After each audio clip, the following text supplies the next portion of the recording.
ప్రపంచ కప్ 2024లో భాగంగా ఆదివారం రోజున సూపర్ 8ని డిసైడ్ చేసే 2 ఆసక్తికరమైన మ్యాచ్లు ఒకే గ్రూప్లో జరిగాయి. గ్రూప్ బిలో ఇంగ్లాండ్ నమీబియా మధ్య ఒక మ్యాచ్, అలానే స్కాట్లాండ్ ఆస్ట్రేలియా మధ్య మరో మ్యాచ్ జరిగింది. ముందుగా జరిగిన నమీబియా ఇంగ్లాండ్ మ్యాచ్లో ఇంగ్లాండ్ జట్టు నమీబియాపై 41 పరుగుల తేడాతో విజయం సాధించింది. వర్షం కారణంగా ఈ మ్యాచ్ని 10 ఓవర్లకు కుదించారు. టాస్ ఓడిపోవడంతో మొదట బ్యాటింగ్ చేసిన ఇంగ్లాండ్ జట్టు 10 ఓవర్లకు గాను 122 పరుగులు చేసి 5 వికెట్లను కోల్పోయింది. ఇంగ్లాండ్ బ్యాట్స్మెన్లలో బేర్స్టో 18 బంతుల్లో 31 పరుగులు చేయగా, హ్యారీ బ్రూక్స్ 20 బంతుల్లో 235 స్ట్రైక్ రేట్తో 47 పరుగులు చేసి అజేయంగా నిలిచాడు.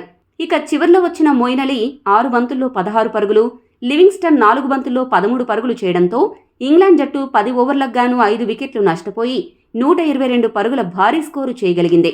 ఈ లక్ష్యాన్ని ఛేదించడానికి రంగంలోకి దిగిన నమీబియా 10 ఓవర్లకు గాను 84 పరుగులు మాత్రమే చేసి 3 వికెట్లను కోల్పోయింది. ఇంగ్లాండ్ బౌలర్లలో రీస్ టాప్లీ 2 ఓవర్లకు గాను 6 పరుగులు మాత్రమే ఇచ్చి అద్భుతంగా బౌలింగ్ చేశాడు. జోఫ్రా ఆర్చర్ 2 ఓవర్లకు గాను 15 పరుగులు ఇచ్చి 1 వికెట్ పడగొట్టి పర్వాలేదు అనిపించాడు. మిగతా బౌలర్స్లో క్రిస్ జోర్డాన్ 1 వికెట్ దక్కించుకున్నాడు. ఇంగ్లాండ్ ఈ మ్యాచ్లో ఆల్రౌండ్ ప్రదర్శన చేయడంతో విజయాన్ని నమోదు చేసింది. కానీ ఇంగ్లాండ్ మ్యాచ్ గెలిచినా సూపర్ 8కు వెళ్లాలి అంటే ఖచ్చితంగా స్కాట్లాండ్పై ఆస్ట్రేలియా గెలిచి తీరాలి. ఇటువంటి పరిస్థితుల్లో ఆస్ట్రేలియా స్కాట్లాండ్ మధ్య జరిగిన మ్యాచ్ చివరి ఓవర్ వరకు రసవత్తరంగా సాగింది. స్కాట్లాండ్ ఈ మ్యాచ్లో 5 వికెట్ల తేడాతో ఓడిపోయినా అద్భుత పోరాట పటిమతో ఆస్ట్రేలియా లాంటి జట్టుకు చెమటలు పట్టించి క్రికెట్ అభిమానుల మనసు గెలుచుకుంది. ఈ మ్యాచ్ హైలైట్స్ విషయానికొస్తే టాస్ గెలిచిన ఆస్ట్రేలియా జట్టు మొదట బౌలింగ్ చేయాలని డిసైడ్ అయింది. బ్యాటింగ్కు దిగిన స్కాట్లాండ్ జట్టుకు మొదటి ఓవర్లోనే ఆస్టన్ అగర్ షాక్ ఇచ్చాడు. ఓపెనర్ మైకేల్ జోన్స్ను 2 పరుగులకే అవుట్ చేశాడు. ఆరంభంలోనే వికెట్ కోల్పోయినా మరో ఓపెనర్ ముమ్సే, వన్డౌన్ బ్యాట్స్మెన్ బ్రాండన్ మెక్కల్లం ఇద్దరూ కలిసి రెండో వికెట్కు 89 పరుగుల భాగస్వామ్యం నెలకొల్పారు. ముమ్సే 23 బంతుల్లో 35 పరుగులు చేయగా, మెక్కల్లం మాత్రం 34 బంతుల్లో 177 స్ట్రైక్ రేట్తో 60 పరుగులు చేసి పరుగుల వరద పారించాడు.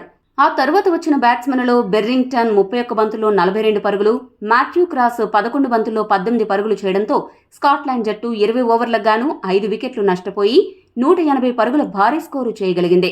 ఆస్ట్రేలియా బౌలర్లలో గ్లెన్ మాక్స్వెల్ 2 వికెట్లు పడగొట్టగా, Agar, Adam Zampa, Nathan Ellis 1 wicket దక్కించుకున్నారు. 181 పరుగుల విజయ లక్ష్యంతో బరిలోకి దిగిన ఆస్ట్రేలియా జట్టుకు స్కాట్లాండ్ బౌలర్లు చుక్కలు చూపించారు. స్కాట్లాండ్ బౌలర్ల దెబ్బకు డేవిడ్ వార్నర్ 1 పరుగుకు, మిచెల్ మార్ష్ 8 పరుగులకు, మాక్స్వెల్ 11 పరుగులకు పెవిలియన్ చేరారు.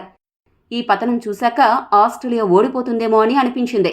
కానీ ఒకవైపు వికెట్లు పడుతున్నా ఓపెనర్ ట్రావిస్ హెడ్ మాత్రం ఎప్పట్లాగే మంచి ఆట తీరుతో ఆకట్టుకున్నాడు.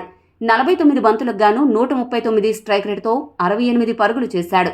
అతడికి మార్కస్ స్టోయినిస్ జత కలవడంతో స్కోరు బోర్డు పరుగులు పెట్టింది.